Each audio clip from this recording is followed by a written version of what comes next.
Hey everyone, my name is Sarah Mack from ANZA Healing Hair Care, and this is my beautiful model Kat, and today we are going to be utilizing our new clay decolorizer.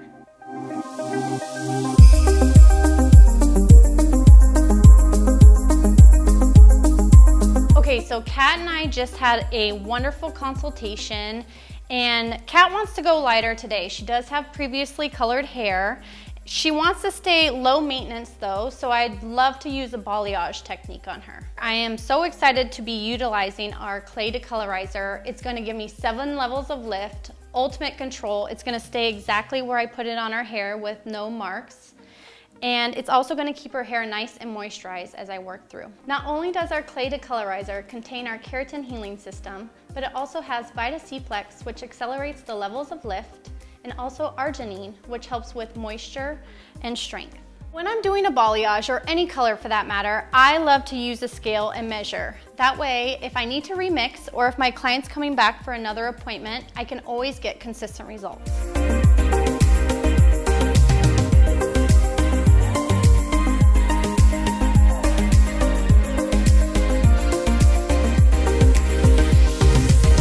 After you've done your consultation with your client, you're going to want to visualize where your color placement is going to go.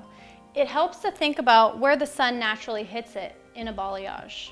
So when I start a balayage, I like to begin in the back. That way, if this back half finishes processing before the front half, it's easy to tip her back in the shampoo bowl and rinse this out first. When I am formulating for my balayage, I like to begin with a lower volume developer. That way, when I go to remix for the next batch, on the next section of hair, I'm going to up my developer by 10 volume. That way everything can process together and come up at the same time.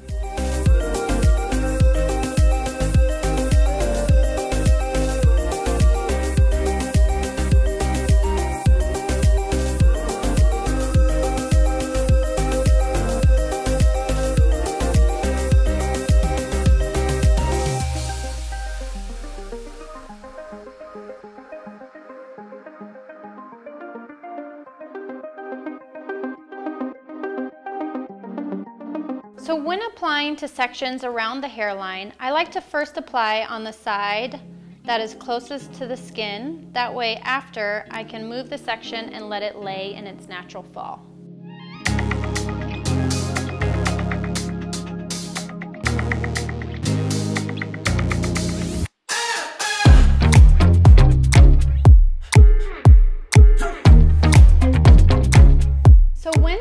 Subsections, make sure you take clean, even sections that you can make sure you fully saturate through the ends. Put enough tension on the section and also elevation. That way it allows you to get closer to the scalp with your lightener. So when beginning your application, start towards the middle of your section. That way you can lightly move the product up towards the scalp without oversaturating.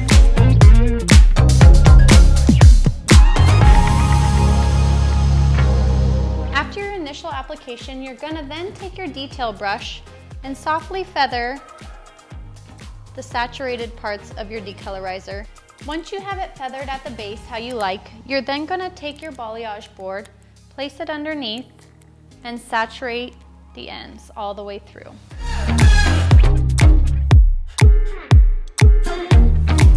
After you're done fully saturating the ends, you want to make sure that your application looks even all the way through and there's no spots. What you see with the lightener is what you're going to get. After your application is complete, you're going to softly let it fall into its natural position. So when you're doing your sectioning for your balayage, make sure you're either bricklaying your sections and so they're not stacked on top of each other so you can see a range of lightness all over the hair. Also, as I work towards the top, I'm saturating more towards the ends and I'm going to get the depth from the darkness of the hair underneath coming through instead of taking V's or W's. So similar to the back, when I'm working around the front hairline, I'm also going to work closest to her skin. That way when I'm done with the section, it can fall in a saran just like that. So once you get on the initial application close to the hairline, again, we're going to take our detail brush and lightly feather so that we can really blend in and soften those baby hairs. Once I finish detailing the front hairline, I'm then going to flip my section down and repeat the process on the other side.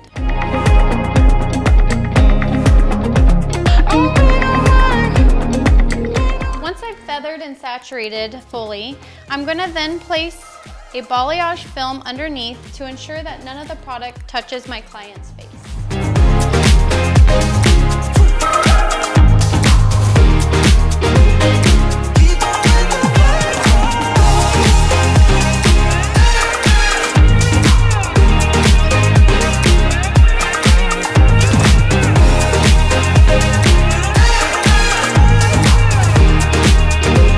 Okay, so Kat does not have a definitive part. She likes to move her part from side to side.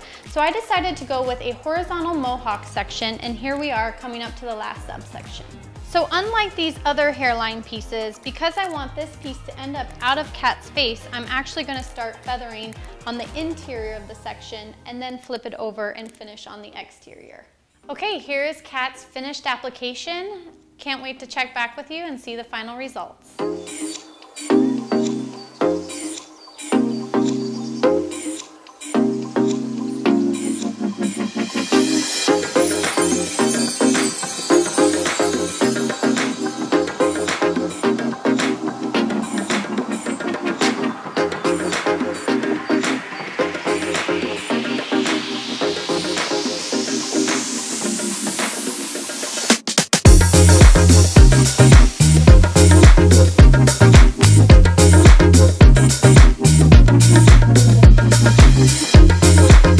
So excited for her end result and this beautiful blend. It just makes her eyes pop and she just looks even more stunning.